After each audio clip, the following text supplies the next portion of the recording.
All right, welcome in. You have found us. It's midweek. We're coming out here every Wednesday, 7 o'clock when we premiere our conversation every week coming down from Sunday in our gatherings at Heights Church. If you're not familiar with us, we are Heights Church out here in Prescott, Arizona. We got services on Sundays, 8:30 and 10:30 in person, also on live at 10:30 and 6 p.m.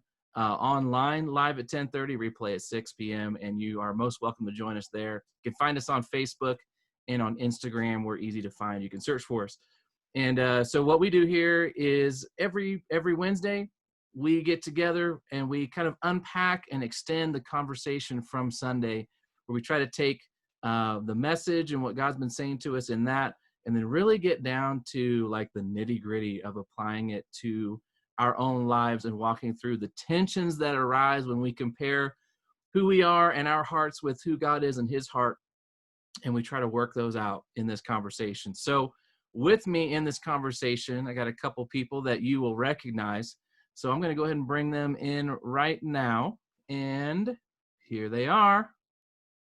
All right. We got John with us, and we got Sarah Breezy, Sarah B, back with us again.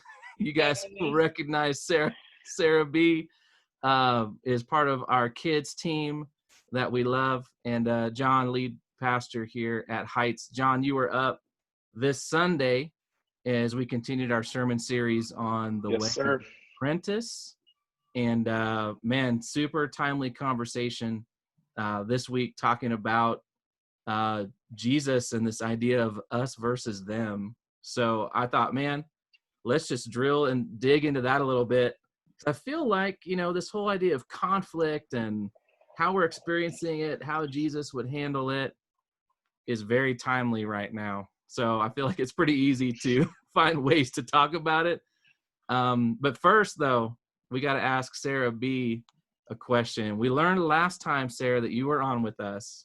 Great conversation. We learned that you are very kind and sweet person, but you are super competitive also. Yes, I am. I just before we jumped on, I had something happen to me I would never expect. I had a very educational conversation about motorsports with you. And I promise I didn't wake up today thinking I was going to have a motorsports conversation with Sarah B. But you let that competitiveness get out in a pretty unique hobby you got. Yeah. Can you talk us a little bit about that? We all looking for things to do, and I feel like you got a good one that you love doing. Absolutely. So for those of you guys who don't know, I love Formula One racing. Let that sink in for a second. Sarah's that's amazing. I love Formula One racing. I was just actually talking to Matt Crosswhite about this, and I was like, yeah, I watch F1, and he was like, what? You watch what? And I was like, yeah, I love Formula One. I have a group of people, and we have a fantasy team, and we try to create the best teams and win every week. And he was like, I did not know that about you. And same reaction. What? I did not know that about you. Does Ron know that about you? Ron does know that about me. We actually were talking about it. He apparently really likes IndyCar racing. Yep. And car racing, and I was telling him, I was like, I'm not a huge fan of NASCAR. I don't know, I just have never been, and I never thought I was going to be a fan of Formula One ever in my life, because the only concept of motor racing was NASCAR, and I was like, no, I'm not about that. But once I started watching F1, I was like, oh, okay, this is cool. But I was actually just talking to Ron about it, and I was like, Ron, I think I'm going to start watching rally racing, because I think the cars, this is silly, but it's I think the cars just look cute. And I just want to see what happens to the cars as they race. Yeah. So that was a little surprising. I never expected. Sarah came in. She's like, hey, let's talk about race cars for a second. I was like, what? Yeah. And then John was like, what are your favorite racers? And I was like, oh, let me tell you. So do you get pretty competitive about this, though? Like your fantasy league? I mean, you get into some pretty, you guys talking smack over text? We're not necessarily talking smack over text. I think I'm the most vocal about it. whenever, because we get together, we watch, like, we set up like our Wow. little phones. This is like the real deal.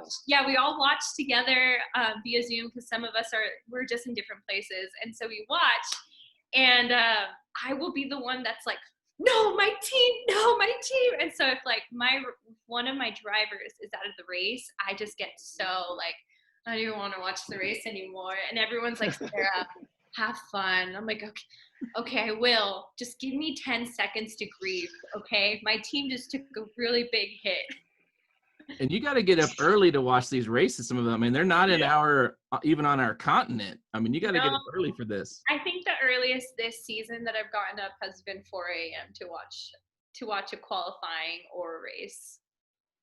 Yeah. So my favorite all time, Monaco. And if it's raining, oh my gosh. Like there's no other, it's so tense the whole time. First of all, I hate, like, if it's raining and you're following somebody, it's just not fun. It's not. But these guys are doing it at ridiculous speeds. I mean, you just all of a sudden go, man, I don't know how to drive. I'm like in kindergarten driving compared to what these guys are doing. So I'm actually terrified of driving in the rain. I am that lady who drives on the road at like 20 miles an hour because I'm scared I'm in a hydroplane. But honestly, after watching Formula One, it's giving me more courage to drive in the rain. That's awesome. This conversation's getting scarier by the second. So Sarah B gets up at 4 a.m. to watch racing, and she's inspired by her Formula One drivers. Yeah, I think so. Thought traffic in Prescott could not get any worse. Sarah, she's learning how to corner. That's what Formula One's all about. She's learning how to get the right line. Oh man, I feel like this is a perfect lead into conflict when Sarah's out there like drafting off of somebody, cutting me off out there. This is a great conversation. This is the perfect time to talk about conflict. No, you know what happens? She gets behind Hector. You ever driven behind Hector? No, I haven't. Oh my gosh, you guys got to try it sometime. That's all I'm gonna say. Hector, is he cautious out there on the roads? He's cautious. He is a cautious driver. That surprises me, actually. Yeah, he's a cautious driver. Man, this is so. There you go. Now you know, guys. You see anybody, hugging corners, drafting on you out there, it's probably Sarah B. You should say hi to her. Probably me. Hey, what's up? Trying to get in that DRS zone, Just hold the line. That's all I'll say. Any other driver, just stay in your line. You'll be fine. See, I'm this guy here. I'm a guy, like, I like to be able to talk to anyone. Like, I love people. I enjoy all kinds of conversation. And I feel like I wandered into something I know nothing about. So I feel like I'm going to have to go get educated now so I can talk to Sarah about F1. There's a Netflix show about it, guys. Just watch it. Changes your perspective on life. Oh, man. That's awesome. Sarah, you're great. But, So I grew up with it. In England, Formula One's huge. So I grew up with it. And then my brother was he still is really into it. So for me, like, I've drifted away from it as I got older just because of the time stuff. I'm like, I don't have time to watch a whole race, and I definitely I'm not getting up at 4 to do it. Now, the Premier League, I'll get up at 4. Okay. Watch some soccer. But Formula One, yeah, but it's so detailed. It's amazing. You can take the deep dive when it comes to Formula One. Yeah, I also love it, not just the racing, but just the whole aspect of team dynamic and how many components have to work just correctly in order to like get the car running. Like, it's crazy. Yeah. Just the person in charge of the tires has to talk to the person who's like in charge of running the engine team, and that team has to talk to the people who are in charge of the strategy team, and like it all has to like fall in line and like follow the goal, which is like winning and working together well. But yeah, it's crazy. All right, that's good. I got to get an education from you, Sarah, next time we hang out. Yeah. That's awesome. Okay, but seriously though, there is something there on this whole thing about conflict, right? I mean, whether it be something competitive like, F1, which is just kind of for fun, we have other, competitions going on in our culture, in our town right now, where it feels less, for fun, more for keeps. People really spicy about that one. And in all of that, John, I mean, coming back to Sunday, I'm not saying this to flatter you, incredible way that you brought out from Jesus, some of these ideas about how Jesus handled conflict, and this whole, like, just craving we have as people to set up an us versus them mentality, right? Where, there are others out there, and, we band together against them. And then how Jesus just completely comes against that. It's pretty incredible. All of the people on Jesus' team, I guess, or the people he's for, to me, I was surprised to be reminded, like, they are not the people that I would expect, in the Gospels to be on Jesus' side, who he's for versus who he's against. And so I wonder for you, like, seeing Jesus' life, that scope that you walked us through on Sunday, which, by the way, if you missed Sunday, or you didn't quite get it all, you can find this Sunday's message on YouTube, and you should definitely go check it out. Well worth your time in the season we're in, especially. But anyway, so John, when you look at Jesus and his posture, what he loved and valued and what he cares about, his time on earth, how do you see Jesus navigating conflict? Because here's someone that experienced conflict to a point where they eventually killed him for it, right? I mean, he's in the middle of a pressure cooker of conflict. And I'm wondering, what can we learn from him? What do you see from the life of Jesus when it relates to dealing with that conflict? Yeah, I think, first of all, thanks for your kind words, as always. Yeah, I think for me, like, what's fascinating with Jesus is the conflict didn't just come from what would be considered them. Like, at one point, it's the Pharisees, right? Who we would go, oh, that's the them. But in the next moment, it's the disciples. And they're trying to squeeze him into their thought process or mold. And he's having to, like, navigate that, where it's, I mean, those are deep friendships that he's essentially going, I'm not with you. Like, you're trying to, and I feel like that's where the message was even born out of, is this pressure that we're in to align ourselves just so people know, like, oh, you're that. Okay, now I know if I'm for you or against you. And that has zero to do with, like, that I'm a person or the journey I've gone through to get to where that thought process is. It's just an instant into, oh, I can separate from you now, right?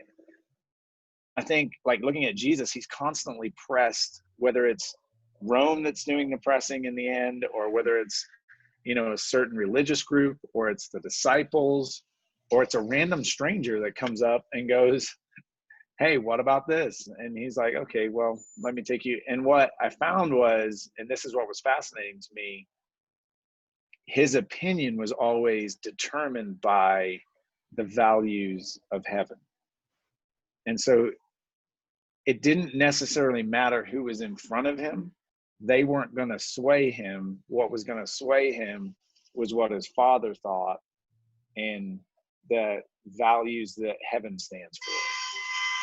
And so, y'all hear that? There's some conflict right there, right? There's some conflict right up front, man. I'd say that would be Sarah, but she's up here with us. So I'm good. Yeah, Formula One, they don't have horns, right? They ain't got no horns. No. She probably removed hers from her car. But that really was kind of this aha moment, going, man, he wasn't partial to the person. And I think sometimes for us, at least, well, I can speak for me, that's where the battle for me comes in, is somebody that I've journeyed with, somebody that we've been doing life for a while, and they go, I think this. And the expectation is that I'm right there with them.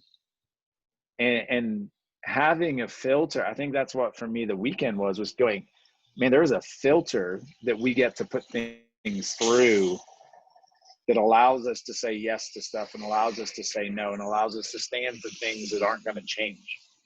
And I think that, especially in this present cultural context, like a simple one would be, we're always going to care about people. That Jesus always had people, and especially how this impacted the unsaved. And that was always in front of him everywhere he went. And just knowing that like my testimony. So I was talking to somebody after church, and I know this is getting long, but I was talking to somebody after church, and we were dialoguing this whole reality of the outcome matters less than how we carry ourselves as believers through the process. Because you could get the outcome that you think is right and have acted like somebody who has no relationship with Jesus whatsoever, and you get to the end, did you win? Because in heaven's economy, that's a loss. And that's such an aha moment of like, how are we as believers? Do we sound? Do we love? Do we listen? Do we care? A whole lot like Jesus would through the process of the conflict. And that annoys people, but like, that's actually what we're called to. So yeah, it was a huge, this weekend was a big one for me. You know that, John, the idea of Jesus being able to like tease out the issue versus the person, like you were just saying, to me was a huge takeaway from Sunday. And in fact, for me personally, the big impact moment from your message was Jesus' episode where he's getting betrayed, about to get arrested. And of course, everybody talks about, Peter swinging the sword and, hitting the guy's ear, which, by the way, would have been cool if the guy had not ducked. What Peter would have gone right for the head. It would have been an extra cool miracle if Jesus had been like, didn't just heal an ear. He's like, hey, let's put that back on. That's another side conversation. But it was just 2 words that Jesus said in there that honestly cut me to the heart. And it's when Judas comes up, he kisses Jesus, and Jesus says, do what you have. He says something like, do what you must do, my friend. He calls him friend in that moment. And we know Jesus doesn't lie. Jesus does not posture or front. So Jesus, that was not a throwaway line from Jesus. When he's like, he calls Judas, literally betraying him in the moment. And he says, I know what you got to do, my friend. And he calls him friend. And I know Jesus meant that. And for me, talk about a crystal clear moment, right? Where Jesus takes the issue at stake. Judas is 100% in the wrong. No way you slice that where Judas is on the right side of history or the right side of that moment. And yet Jesus, with a full, true heart's able to call Judas friend. And that floors me. I don't even know how to, honestly, I'm still processing that. How to call people friend that we know, not just think, we know they are in the wrong, and not only in the wrong, but being destructive, with their behavior from a human point of view. It's incredible. Yeah. I the friend piece to me, I'm with you, I'd never seen it. But obviously this weekend didn't have time to unpack it. The other part it never really clicked to me was why Judas needed to identify Jesus. And essentially it's because the people Judas is with are just hired guns. And literally these hired guns who could care less, and they're just showing up to do a job. And it was just this moment of like, that's like the ultimate betrayal. You didn't even have the courage to show up, you know what I mean? And like confront me. And even Jesus calls him out, like, I've been in the temple every day. Why are you here with clubs and knives and sword? Like, what is this? But yeah, just that whole scene for me came alive.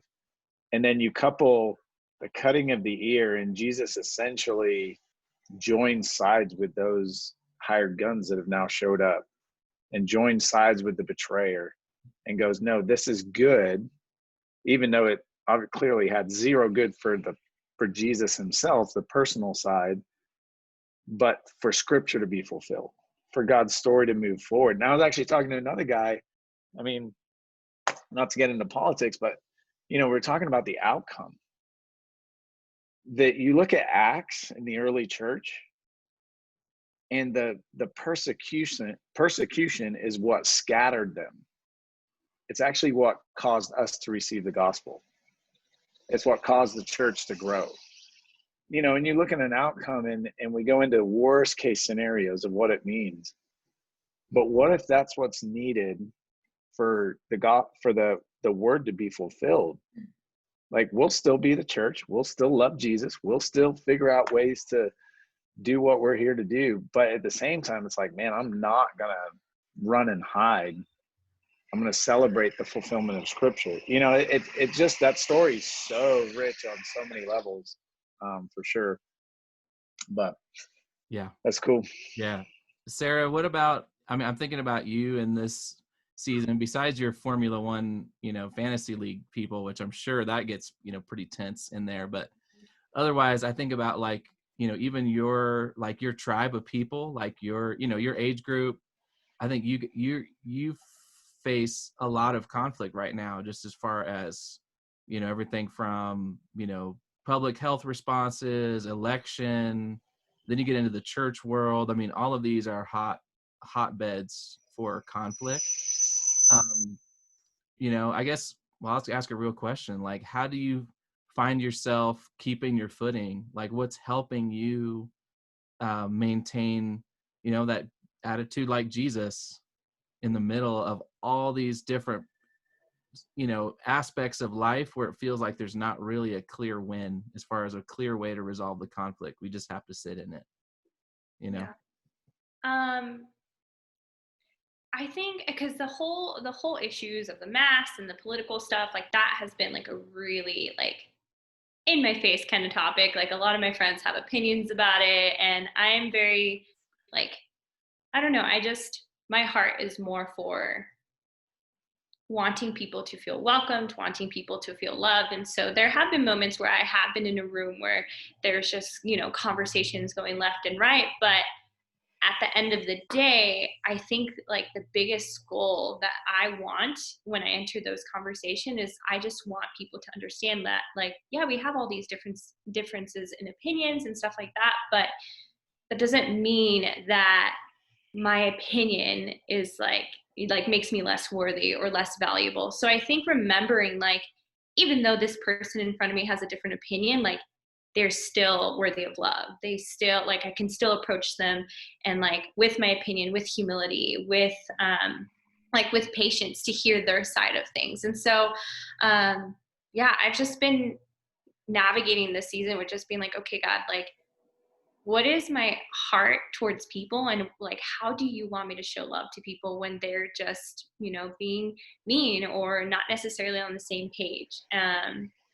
So that's just kind of how I've been walking through this. At the end of the day, I don't want to lose a friendship. I don't want to lose people. And so it's okay, we have this difference in opinion, but I'm still going to show up the next day at your house and bake cookies with you. That doesn't mean that I can't continue to enjoy time with you, or this doesn't mean that if you have an issue down the road that you can't approach me about it. I think remembering that we're here for one another, even with the differences in opinions, is so key and vital to maintaining relationships with one another.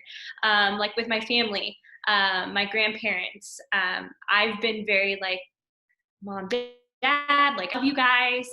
But when I come home, I've been with a completely different group of people.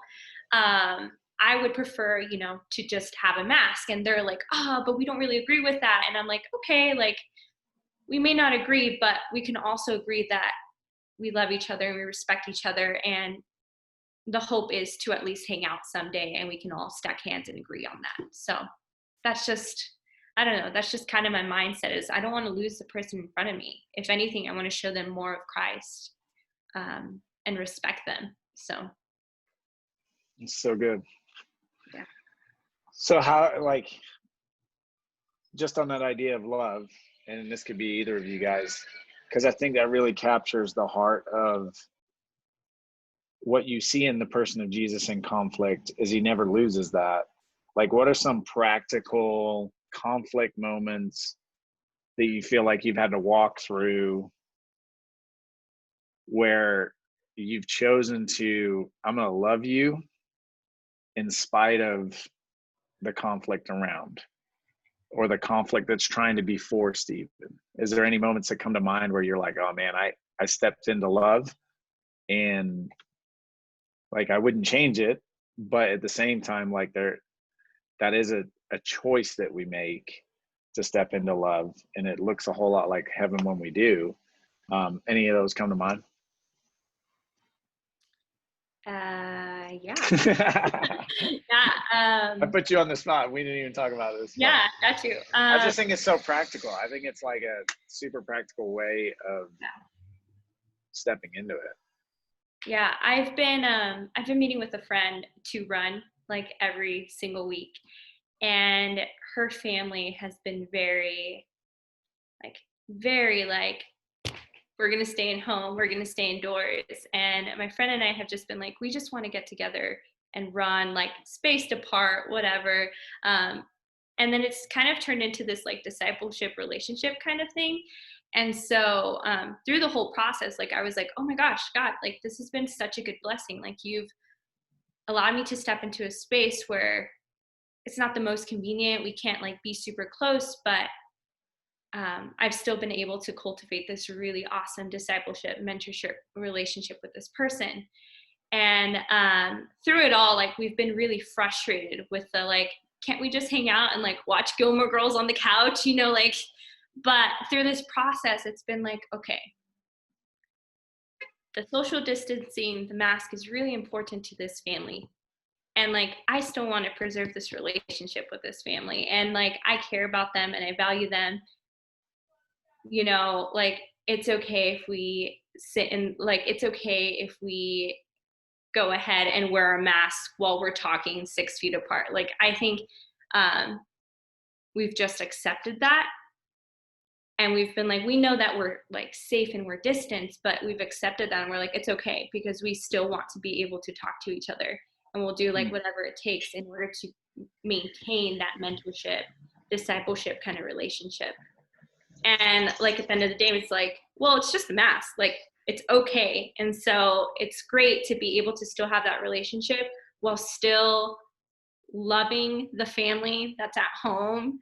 That's like, we're a little stressed out about everything, even though we may be on the other side of the page. And so it's just been cool to like, not only like cultivate this relationship, but also like almost encourage my friend in her like honoring her parents and like loving them in that way. So I guess maybe that's like an example. Yep. I don't know. So that's a good one. That's awesome. That's a good one. You know, what came to mind immediately, and for me is about a week ago, so there was kind of a pretty intense conversation coming with a group of people. With what felt like a lot of at stake, like a lot of emotion was out, you know, in the middle of it. Leading up to that conversation, like couple days before, one of the people who's in that conversation or was going to be in it came up and just said, hey, you know, what do you think about what's going to be our approach going in? How are we going to navigate this? And, you know, my first instinct, like I am also competitive like Sarah. So I'm going to now have to learn Formula One so I can like win that.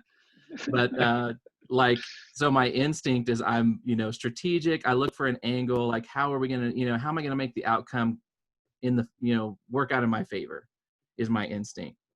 But in this particular case, and I just chalk it up to Holy Spirit, you know, able to step back and instead kind of say, you know, I think our role in this conflict we're about to step into is rather than try to voice our opinion and make sure that we are heard and we win the argument, it's more instead trying to discern like what's God's win in this, like what's he up to, and then facilitate that.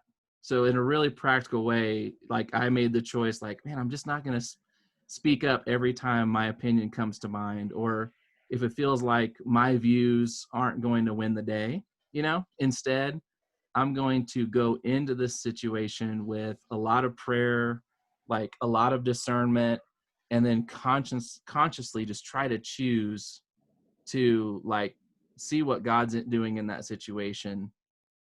Put a wet blanket on top of any kind of conversation that's not productive, anything that's taking us in a direction toward disunity.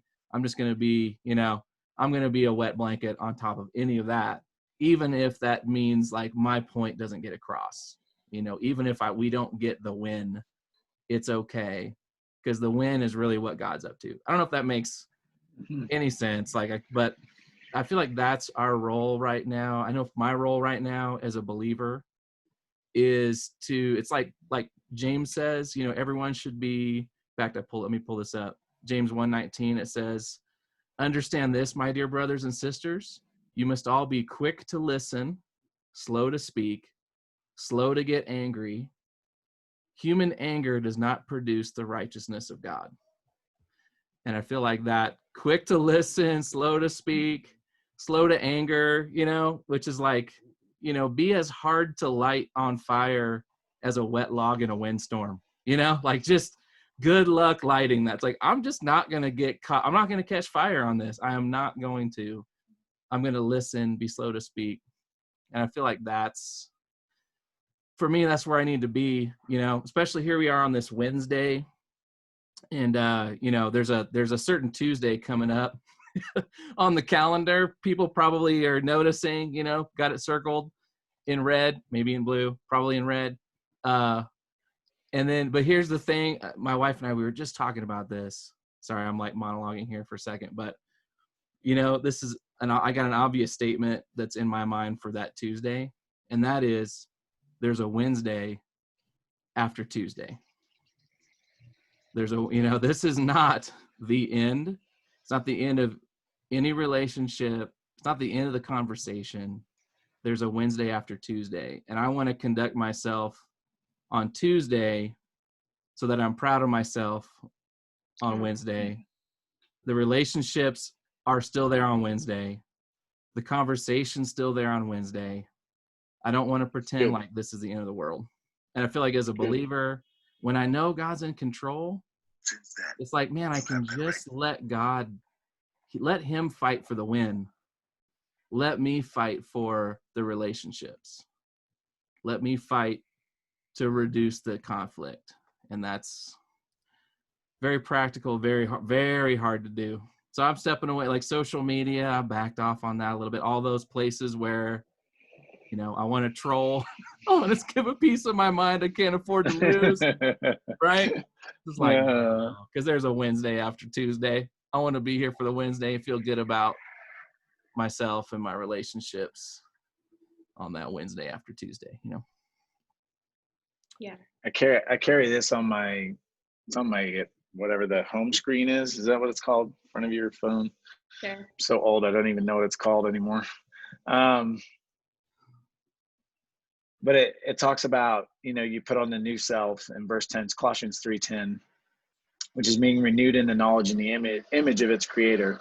Here, there is no Gentile or Jew, circumcised, uncircumcised, barbarian, Scythian, slave or free, but Christ is all and is in all. Therefore, as God's chosen people, holy and dearly loved, clothe yourselves with compassion, kindness, humility, gentleness, patience. Bear with each other and forgive one another. If any of you has a grievance against someone, forgive as the Lord forgave you. And over all these virtues, put on love, which binds them all together in perfect unity. Let the peace of Christ rule in your hearts, since as members of one body you are called to peace, and be thankful. You know what I mean? It's like, is there a word that, and that's why it's on my home screen, because I'm like, there's probably no better word for right now than reminding ourselves that, you guys, it's Jesus we have in common. And on the Wednesday morning, and that's what made me think about it on the Wednesday morning, we're still going to have Jesus in common. And man, I hope that our arms are still linked because of Jesus, and not the outcome of something, or I hope the marker on our life is like Sarah, we put on love. and love is what has held us all together, you know. And I think it's the long game. I think so often in social media, especially in the news and conversations and people, like, it's all about the short game. It's all about the economy. It's all about like tangible things like schools opening and what can we see in front of us and getting back to normal and all of this. And it's like, man, what Jesus has been doing has always been about the long game. And just in that, whether that's like personal growth, whether that's, you know, the growth of the church, whether that's reaching the entire world with the gospel, like it's just this, man, put your shoes on today, go do those things in Colossians, right? And then rest your head at night. and it's standing for that. And I think that's some of the, from the weekend going, I want to stand for the things that God stands for, that this kingdom that we belong to stands for. And I think there's something beautiful then in that for the Wednesday morning, you know. But yeah, super good. Sarah, you had a verse before we started. You still have it? I did have a verse. Real quick though, I think just kind of what you were saying, we talked about this at the beginning, but when, you know, Judas comes up and like hugs Jesus or gives him the kiss and he like calls him friend.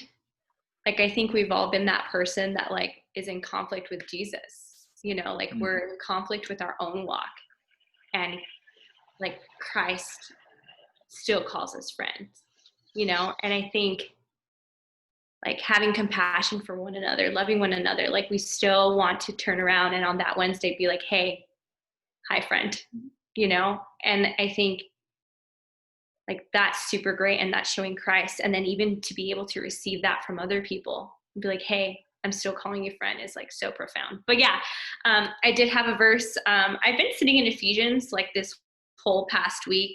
I just was like, I need some Ephesians in my life. But Ephesians chapter 4, I really have just been camping on the past 2 days. And I think that it's appropriate for this conversation. But it says, I therefore, a prisoner for the Lord, Paul's talking, urge you to walk in a manner worthy of the calling to which you have been called, with all humility and gentleness, with patience, bearing with one another in love, eager to maintain the unity of the Spirit in the bond of peace. There is one body and one Spirit, just as you were called to the one hope that belongs to your call. And I think that verse is so impactful. At the end of the day, like, we're called to be with Jesus, you know, like we're called to bear with one another and have, you know, humility and gentleness and carry that with us throughout the day. And I just, in this conversation, that's just amazing. And like, we're supposed to be seeking out that peace. And yeah, I don't know, it's a good frame of reference of amongst all of these things that may be happening, guys, pay attention, like keep walking towards me, keep upholding these things that I'm telling you, keep seeking peace. Because at the end of the day, like, you know, we're living for Christ. And at the end of our time, we will be with Christ. So what are the things that we can do now in this middle time that seek out Christ? So, and that's just, you know, loving each other. So beautiful. Love what it says they're eager to maintain unity, you know, not even like, no. Yeah. I have to, like, you literally are actively seeking it out, right? Like, I love this, you know, I'm for this. I'm all about maintaining that unity, like eager for it. And like the eagerness is great to have, because it's so hard seeking peace, I think. Like actively being like, I'm going to choose to like make peace with this person, or to like, you know, aim towards unity. Like it's so hard. So even having an eagerness for that is like what's going to help you like seek that peace, I think. Yeah, that's beautiful. Yeah, that's it, man. What a great place to land it on, guys. In this conversation, we filled up our time, but great encouragement as we step into, a spicy week.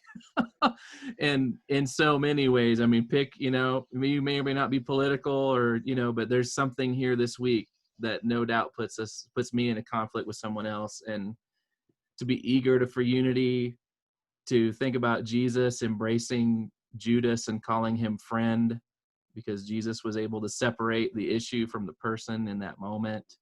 Man, carrying that with me, that gives me motivation. I'll make it through. I'll be here on Wednesday, the Wednesday after Tuesday. We could make it. Reminds me, I had this was my wife had a friend Facebook message her, and this friend's in another town. You guys don't know her. But basically came out, and just said, she's like, she's desperate. She feels like, we're one vote away from, everything we know and love just collapsing around us. And, not to minimize that, I'm not going to say if that's right or wrong, but it's like, man, if we could just wrap our minds around this idea that we might be one vote away, but that vote is God, it's like we're one vote away. When God says the final word, that's the final word. Yeah. Nothing more and nothing less. And that gives me all kinds of peace, and I can step in and be eager for unity because I know my job.